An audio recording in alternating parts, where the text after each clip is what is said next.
നമുക്ക് അരവിന്ദിന്റെ മക്കളുടെ നാളത്തെ നല്ലൊരു കഥ കേട്ടാലോ? വീഡിയോ ഇഷ്ടപ്പെടുവാണെങ്കിൽ നിങ്ങളൊന്ന് ഹൈപ്പ് ചെയ്യാനും മറക്കരുത് കേട്ടോ. അങ്ങനെ നമ്മൾ കാണുന്നേ ഗംഗയെ കാണാൻ ചെക്കൻകൂട്ടനെ വിളിച്ചോണ്ട് ജയപാലൻ വരുന്നുണ്ട്. അവരെ അകത്തേക്ക് സ്വീകരിച്ചിരുത്തുവാണ് ശാരദ. പിന്നീട് അവരുമായിട്ട് സംസാരിച്ചിരിക്കുക. ആ സമയത്ത് നിള അകത്തേക്ക് ഓടി ചെന്നിട്ട് ഗംഗയോട് പറഞ്ഞു, ഗംഗേച്ചിയെ കാണാനുള്ള ചെക്കൻ വന്നെന്ന് പറഞ്ഞു. അവരെത്തിയോന്ന് ചോദിച്ചു. അവരെത്തി, പക്ഷേ എങ്കിലേ ചെറുക്കൻ ആ കൂട്ടത്തിലുണ്ടോന്ന് എനിക്ക് സംശയമുണ്ടെന്ന് പറഞ്ഞു. അതെന്താ? അല്ല, ആ കൂട്ടത്തിൽ ആരെയും ഞാൻ കണ്ടിട്ടില്ല എന്ന് പറയണ. ഗംഗേച്ചിക്കും ആ ചെയ്യുന്ന ആരും ആ കൂട്ടത്തിലില്ല എന്ന് പറഞ്ഞു. എല്ലാരും പ്രായമുള്ളവരൊക്കെയാന്ന് പറഞ്ഞു. അത് കേട്ടിഞ്ഞപ്പോ യമന് പറഞ്ഞു, ചിലപ്പോഴേ വന്നിട്ടില്ലായിരിക്കും. ഇതിനു മുമ്പ് ഗംഗേച്ചിയെ കാണാൻ വരുന്ന സമയത്ത് അന്നും ചെറുക്കൻ വന്നിട്ടുണ്ടായിരുന്നല്ലോ. അച്ഛനുണ്ടായിരുന്ന സമയത്ത് ആലോചന വന്ന സമയത്ത് അന്ന് ചെറുക്കൻ കാണാൻ വന്നില്ലല്ലോ, പിന്നെയല്ലേ വന്നേ. ചിലപ്പോ ഇതും അങ്ങനെയൊക്കെ തന്നെ ആയിരിക്കും എന്ന് പറഞ്ഞു. കാവേരി പറഞ്ഞു, അത് ശരിയാ. പക്ഷെ എങ്കിൽ പിന്നെ ഇന്ന് ഇവർക്ക് കാണാൻ വരേണ്ട വല്ല കാര്യം ഉണ്ടായിരുന്നു എന്ന് ചോദിച്ചു. കാവേരി പറഞ്ഞു, ഞാനൊന്ന് പോയി നോക്കിയിട്ട് വരാം എന്നും പറഞ്ഞുകൊണ്ട് ഹാളിലേക്ക് വരുവാണ്. ഈ സമയത്ത് ചെക്കന്റെ അമ്മ ജയശ്രീ അവര് പറഞ്ഞു, അതെ, ഞങ്ങൾക്ക് അത്യാവശ്യം നല്ല സാമ്പത്തികവും കാര്യങ്ങളൊക്കെ ഉണ്ട്. പിന്നെ തറവാട്ട് സ്വത്തുക്കളും പിന്നെ ഒന്ന് രണ്ട് ഷോപ്പും കാര്യങ്ങളൊക്കെ ഉണ്ട്. അതുകൊണ്ട് പേടിക്കേണ്ട കാര്യമൊന്നുമില്ല. ഇനിയിപ്പോ ഗംഗയ്ക്ക് തന്നുവിടാനായിട്ട് അല്ലെങ്കിൽ ശ്രീധനൊന്നും തരാനായിട്ട് ഒന്നും ഇല്ലെങ്കിലും ഒന്നും വേണ്ട, ഞങ്ങൾ അവളെ അങ്ങോട്ടേക്ക് സ്വർണ്ണം ഇട്ട് കെട്ടിക്കോളാം, ഞങ്ങൾക്ക് പെണ്ണിനെ മാത്രം മതി എന്ന് പറഞ്ഞു. കാവേരി വന്നിങ്ങനെ നിൽക്കുന്ന കണ്ടു കഴിഞ്ഞപ്പോഴത്തേനും ജയശ്രീ ചോദിച്ചു, ഇതാണോ മോളെന്ന് ചോദിച്ചു. അപ്പോഴേക്കും ശാരദയെ, ഇതല്ല, ഇത് അവളുടെ അനുജത്തി കാവേരിയാന്ന് പറഞ്ഞു. മൂത്ത മോളുടെ പേര് ഗംഗയെന്നാന്ന് പറഞ്ഞു. മോളെ കാവേരി, നീ പോയി ഗംഗയെ വിളിച്ചോണ്ട് വരാൻ പറഞ്ഞു. ഈ സമയത്ത് കാവേരി ഇങ്ങനെ നോക്കിക്കഴിയുമ്പോൾ ചെക്കനെ ആ കൂടത്തിലും കണ്ടിട്ടില്ല. അപ്പൊ ചെക്കൻ ചിലപ്പോൾ വന്ന് കാണത്തുണ്ടായിരിക്കില്ല. അങ്ങനെ കാവേരി അകത്തേക്ക് എറിച്ചെന്നു. അകത്തേക്ക് എറിച്ചിട്ട് ഗംഗയോട് പറഞ്ഞു, ഗംഗേച്ചി ചെറുക്കൻ വന്നിട്ടില്ലാന്ന് തോന്നേ, എന്നാലും ചേച്ചി വരാൻ പറഞ്ഞു. പിന്നീട് കാവേരി ഗംഗയും കൂട്ടിക്കൊണ്ട് അങ്ങോട്ട് വന്നു. ജയശ്രീ ഗംഗയെ നോക്കി, അവർക്ക് ഇഷ്ടപ്പെട്ടു. പിന്നീട് ഗംഗയോട് പറഞ്ഞു, മോളിവിടെ ഇരിക്കാൻ പറഞ്ഞു. അങ്ങനെ ഗംഗ അവിടെ ഇരിക്കുകയാണ്. ഈ സമയത്ത് കാവേരി നോക്കിക്കഴിഞ്ഞപ്പോഴത്തേനും അവരുടെ കൂടത്തിൽ വന്ന ഒരുത്തന് ഗംഗയെ തന്നെ ഇങ്ങനെ നോക്കുകയാണ്. ശാരദയോട് ചോദിച്ചു, ഇയാൾ എന്തിനാ ഇങ്ങനെ നോക്കുന്നത്? ആ മഞ്ഞ ഷർട്ടിട്ട് ആളാരമ്മേ, അയാൾ എന്തിനാ ഇങ്ങനെ നോക്കണേന്ന് ചോദിച്ചു. ശാരദ പറഞ്ഞു, ചിലപ്പം അവിടെ വല്ല കസിനോ മറ്റോ ആയിരിക്കും, ചിറ്റപ്പനെങ്ങാനും ആണോന്ന് അറിയത്തില്ലോ, അച്ഛനില്ലല്ലോ, അച്ഛൻ മരിച്ചു പോയെന്നല്ല പറഞ്ഞ്, ചിലപ്പോ ചിറ്റപ്പനെങ്ങാനും ഒക്കെ ആയിരിക്കും എന്നൊക്കെ പറഞ്ഞു. ഈ സമയത്ത് ജയപാലൻ ചോദിച്ചു, എന്താ രണ്ടുപേരും കൂടെ ഒരു കുശലം പറിച്ചില്ല അമ്മയെ മോളെന്ന് ചോദിച്ചു. അത് പിന്നെ ചെക്കൻ വന്നിട്ടില്ലല്ലോ, അതിനെക്കുറിച്ച് പറഞ്ഞാന്ന് പറഞ്ഞു. ചെക്കൻ വന്നിട്ടില്ലല്ലോന്നോ? ചെക്കൻ വന്നിട്ടുണ്ടല്ലോ, ഈ ഇരിക്കുന്ന ചെറുക്കൻ സിനൂപ് എന്ന് പറഞ്ഞു. എല്ലാരും നോക്കി. ആ മഞ്ഞ ഷർട്ട് ഇട്ട ചെറുക്കൻ, അയാളെ കണ്ടിട്ടുണ്ടെങ്കിൽ നല്ല പ്രായം പറയും, ഫുൾ കഷിന്റെ ആള്, തലയും മുടിയും കാര്യങ്ങളൊന്നും ഇല്ല. അയാളെ കണ്ടു കഴിഞ്ഞപ്പോ കാവേരിക്കും ഗംഗയ്ക്കൊക്കെ എന്ത് ചെയ്യണമെന്ന് അറിയില്ല. കാവേരിയൊക്കെ ശരിക്കും ഞെട്ടിപ്പോയി. അതുപോലെ തന്നെയായിരുന്നു ശാരദ ഇത്രയ്ക്ക് പ്രതീക്ഷിച്ചിട്ടുണ്ടായിരുന്നില്ല, കാരണം അയാൾക്ക് നല്ല പ്രായം തോന്നിക്കുമായിരുന്നു. അപ്പോഴേക്കും ശാരദ കാവേരിയോട് പറഞ്ഞു, മോളെ നീ ഗംഗേച്ചേരിയും കൂടിക്കൊണ്ട് അകത്തേക്ക് കയറി പോയാൻ പറഞ്ഞു. അങ്ങനെ ഗംഗയെ കൂട്ടിക്കൊണ്ട് കാവേരി അകത്തേക്ക് പോയി. കാവേരി ഗംഗയോട് പറഞ്ഞു, അതാണോ ചെക്കൻ? ഈ അമ്മയ്ക്കൊക്കെ എന്താ തലയ്ക്ക് ഭ്രാന്തുണ്ടോ? എനിക്ക് കണ്ടിട്ട് തന്നെ ഭ്രാന്ത് പിടിക്കുന്നുണ്ട്. എന്റെ ദൈവമേ, ഇതുപോലെ ഒരുത്തനം കൊണ്ടാണല്ലോ ആ ജയപാലനങ്ങൾ വന്നേ. അപ്പോഴേ എനിക്കറിയായിരുന്നു എന്തെങ്കിലും ഒരു പണിയാന്നുള്ള കാര്യം. ആ സമയത്ത് രാധമ്മ ചോദിച്ചു, അല്ല ജയശ്രീ, ചെക്കൻ നല്ല പ്രായം പറയുന്നുണ്ടല്ലോ, നല്ല പ്രായം ഉണ്ടോന്ന് ചോദിച്ചു. അപ്പോഴേക്കും ചെറുക്കന്റെ അമ്മ പറഞ്ഞു, പ്രായമോ? അത്രയ്ക്ക് പ്രായമൊന്നും ഇല്ല. പിന്നെ അവന് മുടിയൊക്കെ കുറച്ച് പോയിരിക്കുക, മുടി ഇല്ലാന്ന് പറഞ്ഞു. അവന് ടൈഫോയിഡ് ഒക്കെ വന്നിട്ടുണ്ടായിരുന്നു. ആ സമയത്ത് അവന്റെ മുടി മുഴുവൻ കൊഴിഞ്ഞു പോയതാന്ന് സിനുവിന്റെ അമ്മ ജയശ്രീ പറയണം. ഇത് കേട്ടപ്പോ ശാരദയ്ക്കാണ് വല്ലാത്തൊരു ബുദ്ധിമുട്ടുണ്ടായി. കാരണം ശാരദയ്ക്കും സത്യത്തിൽ ഇഷ്ടപ്പെട്ടിട്ടില്ല ചെറുക്കനെ. ജയപാലൻ പറഞ്ഞു, അല്ലെങ്കിലും മുടിയിലൊക്കെ ഇന്നത്തെ കാലത്ത് എന്തായിരിക്കുന്നേ, സൗന്ദര്യത്തിലൊന്നും ഒരു കാര്യമില്ല, ജീവിക്കാനുള്ള ചുറ്റുപാടുണ്ടോന്ന് നോക്കിയാൽ മാത്രം മതി, പിന്നെ ചെക്കന്റെ സ്വഭാവം നോക്കിയാൽ മാത്രം മതി. ഇതെല്ലാം സിനൂപനുണ്ട്, അതുകൊണ്ട് പേടിക്കേണ്ട കാര്യമില്ല. അരവിന്ദന്റെ മോളെ നല്ല പൊന്നുപോലെ നോക്കിക്കോളും ശാരദ, ആ കാര്യം ഒന്നോർത്ത് നീ പേടിക്കേണ്ട, എനിക്ക് സുനൂപിനെ പണ്ട് മുതൽ അറിയാന്നൊക്കെ പറഞ്ഞുകൊണ്ട് ജയപാലനം കൂടെ തള്ളി മറിക്കുവാണ്. ഒടുവില് ചെക്കന്റെ അമ്മ പറഞ്ഞു, അതെ, കല്യാണം എന്ന് നടത്താം, ഞങ്ങൾക്ക് എത്രയും പെട്ടെന്ന് തന്നെ നടത്തിയാൽ കൊള്ളാമെന്നുണ്ട്.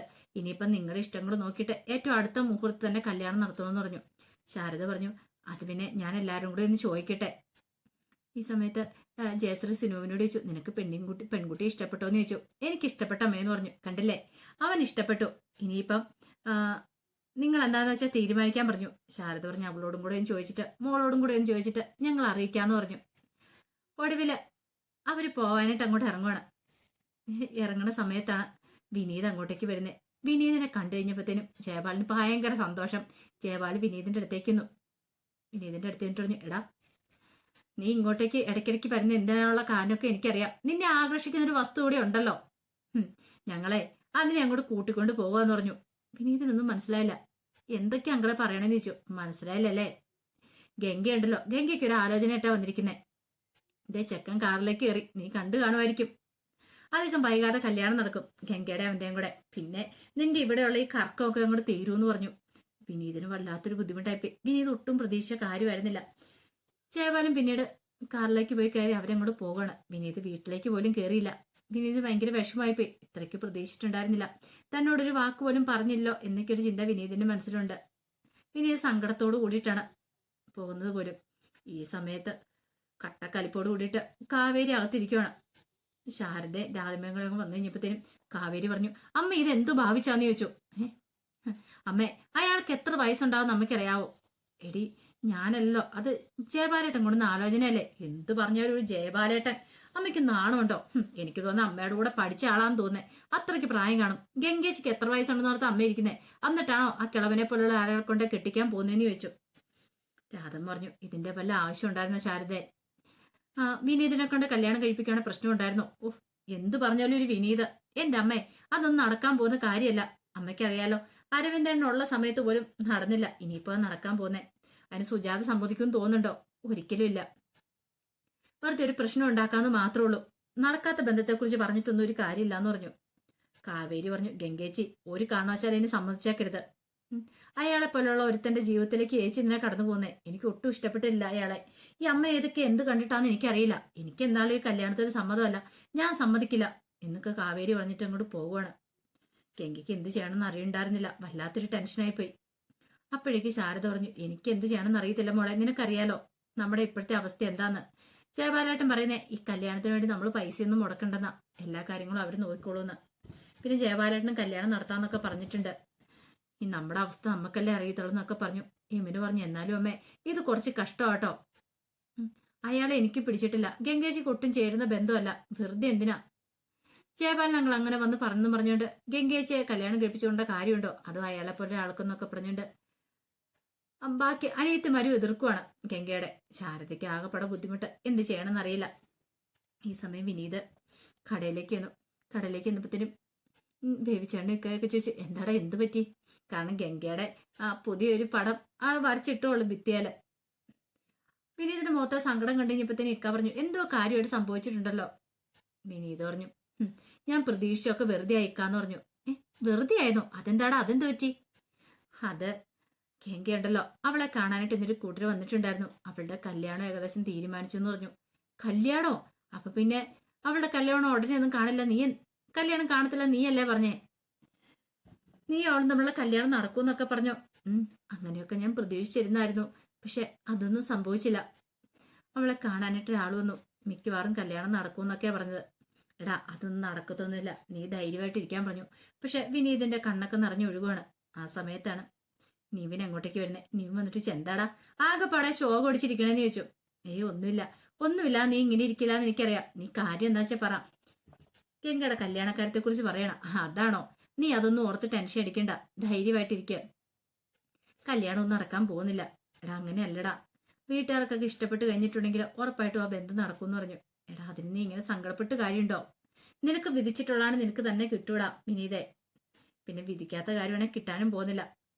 ഒരു പക്ഷെ ഇതിനു മുമ്പ് കല്യാണമൊക്കെ മുടങ്ങിപ്പോയില്ലേ? അതെന്തുകൊണ്ടാ? നിനക്ക് പറഞ്ഞിട്ടുള്ള പെണ്ണായിരിക്കും ഗംഗ, അതുകൊണ്ടാണ്. നീ ഇനിയപ്പോ അതിനെക്കുറിച്ച് ചിന്തിച്ച് വെറുതെ സങ്കടപ്പെട്ട് കഴിഞ്ഞിട്ട് കാര്യമുണ്ടോ? ഇത്രയും കൂടെ ഒന്നും ബോൾഡായിട്ട് നിൽക്കാനൊക്കെ പറഞ്ഞ് നിവിന് ഉപദേശങ്ങളൊക്കെ കൊടുക്കുന്നുണ്ട് വിനീതിന്. പക്ഷെ വിനീതിന് ഭയങ്കര സങ്കടമായിരുന്നു. ഇത്രയും കാലം മനസ്സിൽ കൊണ്ട് നടന്നിട്ട് പെട്ടെന്നൊരു ദിവസം ഒന്നുമല്ലാതെ തീരുമ്പോഴത്തേനുള്ള ഒരു വിഷമവും കാര്യങ്ങളും.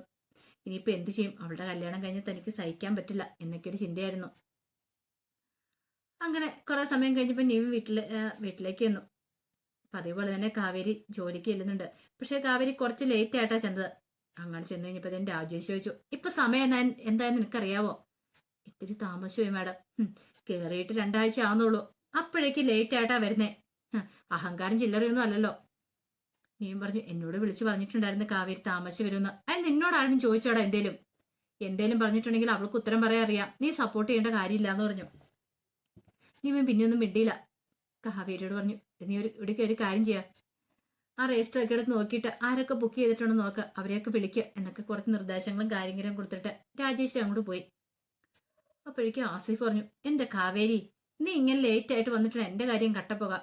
നേരെ ചൊവ്വന്ന് ആഹാരം കഴിക്കാൻ പോലും പറ്റിയില്ല നീ വരാത്തോണ്ട്. ഇനി വേണം ഒന്ന് ആഹാരം കഴിക്കാനായിട്ട്, നീ ഇവിടെ ഇരിക്കുക, ഞാൻ പോയി ആഹാരം കഴിക്കട്ടെ എന്ന് പറഞ്ഞ് അവരങ്ങോട്ട് പോയി. നിവിൻ കാവേരിയോട് പറഞ്ഞു, വിഷമിക്കൊന്നും വേണ്ട കേട്ടോ, എനിക്കറിയാം കാര്യങ്ങളൊക്കെ സങ്കടപ്പെടാന്ന് പറഞ്ഞു. അല്ല അത് പിന്നെ നിവിനെ എന്തിനാ സങ്കടപ്പെടുന്നേ, കുറച്ച് ലേറ്റ് ആയിട്ട് ഒന്നോർത്ത് ഒന്നും ഒരു പ്രശ്നമില്ല, നീനോട് വിളിച്ചു പറഞ്ഞായിരുന്നല്ലോ. ആ സമയത്ത് കാവേരി പറഞ്ഞു, അതൊന്നുമല്ല എന്റെ മനസ്സിൽ അലട്ടുന്ന പ്രശ്നം.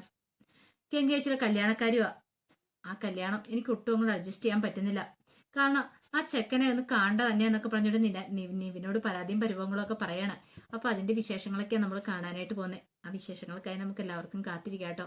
ഒരിക്കൽ കൂടി എല്ലാവർക്കും ശുഭദിനം നേർന്നുകൊണ്ട് നിർത്തുന്നു. നന്ദി.